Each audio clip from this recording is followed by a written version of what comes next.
My nephew had the oneitis, the one, the soulmate, my only one, my special one. Guys, that's a myth. There's no such thing. There are many ones. It's somebody who you've invested more into her interest. You've invested yourself into her worth, her well-being, her interest, her future, her present. She becomes the center of your universe. It sounds dreamy. It sounds noble. It sounds like something that a woman would be, oh, I'm taking, you swept me off my feet, but it's not. It's disgusting. And a woman will not respect you for that. And it's only by her nature, her feminine nature, to be absolutely repulsed by that. No woman should ever be the center of your life. No woman should ever be your purpose. Here's the hierarchy: God, you, her, kids. Well, God, purpose. God and purpose. Because God has a purpose for you. God, purpose, you, her. She should be looking up to you because you got the connection straight to the big guy. You run the show. You got the purpose. She's looking up to you to see what she can do to make her life better. She doesn't want to teach you how to be a man. She doesn't want to be your mother. She certainly doesn't want you for her to tell you how to treat her. It will say things along the way. She just wants a guy who gets it, a guy who shows up and gets it. And we often mistaken from a man's perspective that women appreciate what men give to reward each other for being loyal and honest and honorable to each other. We think women will appreciate the same thing, and they don't. It's just biologically, evolutionarily false. Women love idealistically. Men love unconditionally. We see that woman the first time we lay eyes on her, and a couple of dates in, we already fantasizing about the family and this and that and this. We fall in love with the idea of that, and we're able to love unconditionally.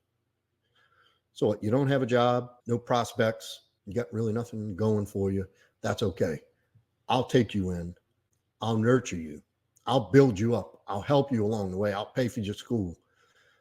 And the first thing that'll happen when she gets all that, she'll think she's better than you and leave you for somebody else. That's the truth. And I'm not saying if you're in a long-term relationship or have somebody you love dearly to turn your back on them or never be available. I'm not saying that at all.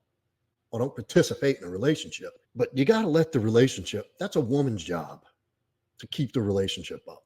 You doing everything else to facilitate that. You fighting away bad guys, opening pickle jars, cutting grass, making hard decisions, paying bills, going out there in the world, fighting for your place, and let her cultivate the relationship and tend to it. I'm not saying you don't participate, but that's her job. That's a woman's job. And never is she to be your purpose, because women are fleeting. Your purpose will always be there. You'll always have that need for purpose and drive and achievement and overcoming obstacles and conquering and aggressively pursuing things. That's a masculine nature. That's masculine characteristics. And that's a perfectly healthy masculine man. And that's, in today's society, has told you that's toxic masculinity. Be in touch with your feelings. Cry. Tell her how you feel. Put your jacket down so she can walk over a puddle. Fuck that. They don't want to hear that shit. You're having a bad week? Go lay on your girl's shoulder and tell her, and see how much pussy you get that night. See if she's remotely, that would really soak her panties. I'm just having a stressful day. I can't take it. What? Get the fuck out of here. It's your job to be there for her. This is what you get this community for, to call your boy up. Yo, we need to go sit down. And you talk about it with him and exchange ideas with your boy, with another man, another like-minded man who's been through shit. So he can say, yeah, I've been there. So here's what I did to get out of it. Here's what you can do. Here's some action steps you can take to immediately alter the current circumstance into your favor. Not like, oh, you poor thing. I can't imagine how should. You know what? You need to go home and take a hot bath and watch some romance movies and just stay home from work tomorrow.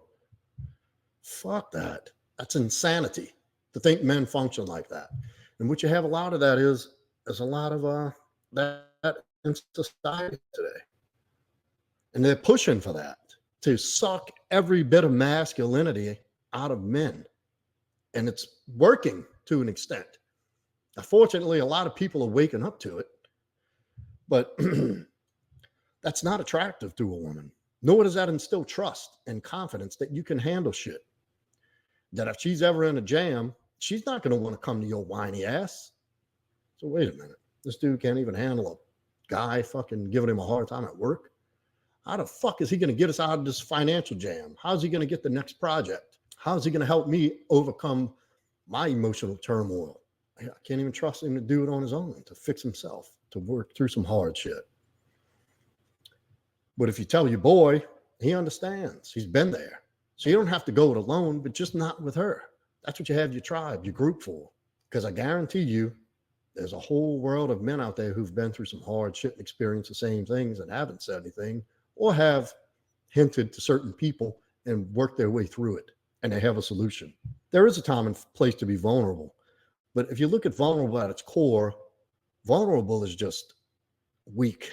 Your vulnerability, I think maybe there's degrees to vulnerability, because you want to be open and present enough in a relationship to where you're not just a zombie or a robot or completely absent.